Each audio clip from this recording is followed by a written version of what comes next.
زاویه بین این دو نیرو 74 درجه باشه و کوسینوس مکمل این زاویه که 37 درجه هم هست رو به ما داده 8 دهم.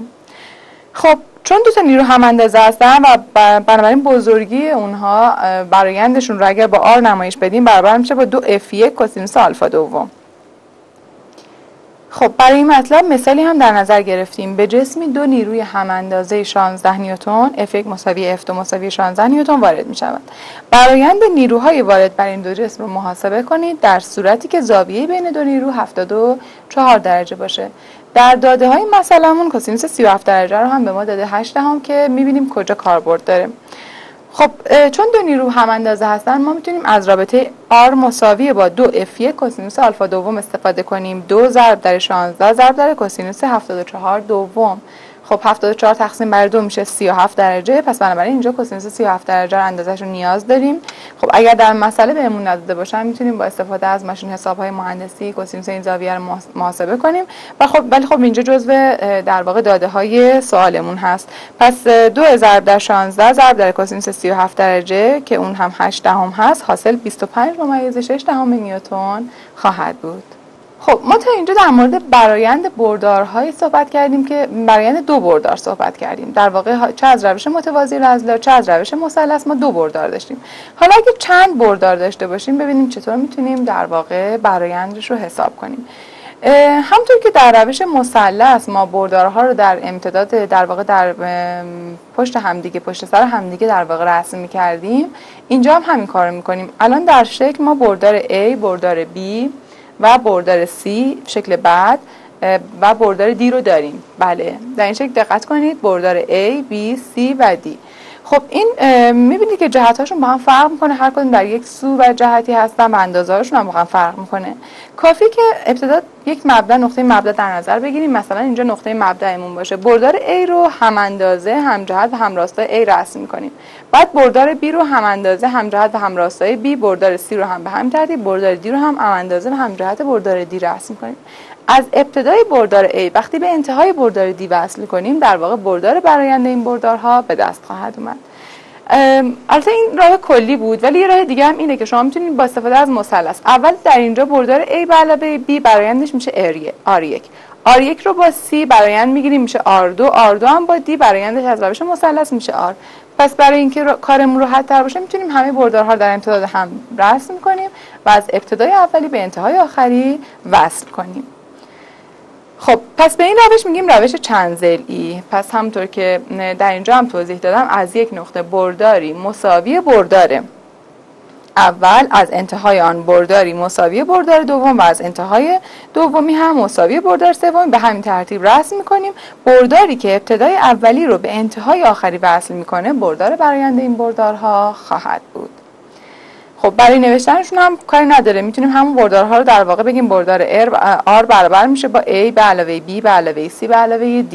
و البته میدونید که در واقع جابجایی در عمل جمع بردارها وجود داره. این با جابجایی تغییری در جمع برداری ایجاد نمیشه. شما میتونید A رو اول با C جمع کنید، بعد با D جمع کنید، بعد با B جمع کنید و یا اینکه اول D رو با B جمع کنید، بعد با C جمع کنید، بعد با A جمع کنید. در هر صورت همونطور که گفتم خاصیت جابجایی در جمع بردارها وجود داره. پس در جواب اینها تغییری ایجاد نمیشه. مثال بعدی، شخصی از یک نقطه جابجایی‌های زیر دنبال یکدیگر انجام می‌دهد. جابجایی کل شخص یعنی جابجایی برآیند رو محاسبه کنید.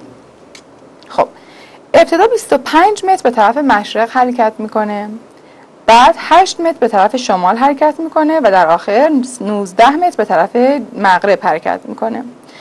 خب شکل زیر اگر شکل رو دقت کنید جابجایی‌های این شخص رو نشون میده. ابتدا به سمت در واقع مشرق 25 متر به سمت مشرق رفته که در واقع این بردار در واقع AB ما خواهد بود. 25 متر به سمت مشرق. چون واحدامون رو اگه دقت کنید بردارها رو تقسیم بندی کرده، این نشون میده که مثلا هر کدوم از اینها برابر مثلا 1 واحد 5 واحده یا مثلا برابر با 6 واحده. اون رو میتونیم خودمون برای اینکه شکلمون دقیق و درست باشه و مثلا برای 25 خب ما نمیتونیم 25 سانتی تو صفحه کاغذ رسم کنیم، خیلی بزرگ میشه. پس میتونیم مثلا معادل 5 سانتی متر یعنی هر 1 سانت رو معادل 5 بگیریم 5 متر بگیریم که بشه مثلا 25 متر.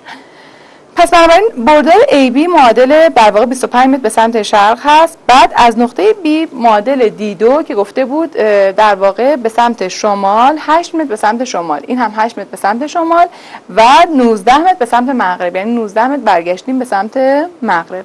خب ابتدای بردار اولی رو به انتهای بردار آخری اگر وصل کنم، این بردار AD در واقع بردار برآیند ما خواهد بود. پس حالا میتونیم با استفاده از جمع برداری این اندازه رو محاسبه کنیم. اگر روی شکل برگردیم، خب در این مثلث AHD زاویه بین بردار AB و بردار AD در واقع برابر با آلفاه. خب وقتی میخوایم در واقع برآیند برداری رو محاسبه کنیم، یعنی بردار D1 به علاوه بردار D2 به علاوه بردار D3. خب DH که ارتفاع این مثلث هست با بردار D2 که به سمت شمال در واقع 8 متر به سمت شمال حرکت کرده بود برابر خواهد بود. پس این اندازش 8 متر هست. خب آهاش رو هم میتونیم محاسبه کنیم. آهاش برابر است با AB منهای در واقع CD، یعنی چون به اندازه در واقع 25 متر به سمت مشرق حرکت کردیم، بعد دوباره 19 متر به سمت مغرب. اختلاف این دو برابر میشه با در واقع 6 متر، پس AH برابر با 6 متر خواهد بود. خب حالا با استفاده از رابطه فیثاغورس که در اسلاید بعدی میبینیم، بله AD به توان 2 برابر میشه با AH به توان 2 به علاوه HD به توان 2 که خب اندازه اینها برابر میشن با 36 به توان 2 به علاوه 64 یعنی 100. پس جذر میگیریم. اندازه بردار D که بردار برآیند که در واقع همون وتر مثلثی بود که در شکل نشونتون دادم برابر با 10 متر خواهد شد.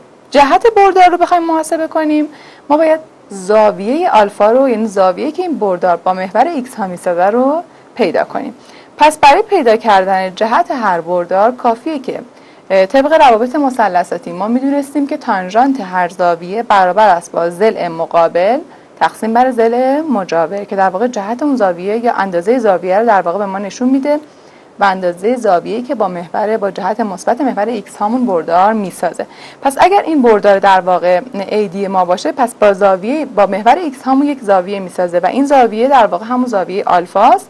برای پیدا کردنش کافیه که ضلع مقابل به زاویه رو به روی ضلع مجاور به زاویه نسبتش رو اندازه بگیریم و آلفا به دست بیاد. پس طبق رابطه تانژانت آلفا برابر میشه با HD به روی AH که از اینجا 8 به روی 6 یعنی 3/4 میشه که اگر در واقع در جدول‌های در واقع یا از ماشین حساب مهندسی اگه استفاده کنیم و آرک در واقع این زاویه رو بگیریم، می‌بینیم که آلفا برابر میشه با آرک تانژانت 3/4 که برابر با عدد 53 درجه خواهد شد. یعنی تقریبا زاویه‌ای که برآیند این سه بردار با محور ایکس ها در راستای مثبت محور ایکس ها میسازه در واقع 53 درجه هست.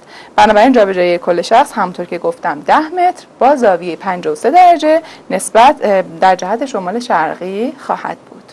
خب عزیزان، ما در اینجا به پایان وقت این برنامه رسیدیم. در جلسه آینده با ضرب اسکالر در یک بردار، یعنی ضرب عدد در یک بردار و همینطور ضرب‌های برداری آشنا خواهیم شد. پس تا برنامه دیگر، خدا نگهدار.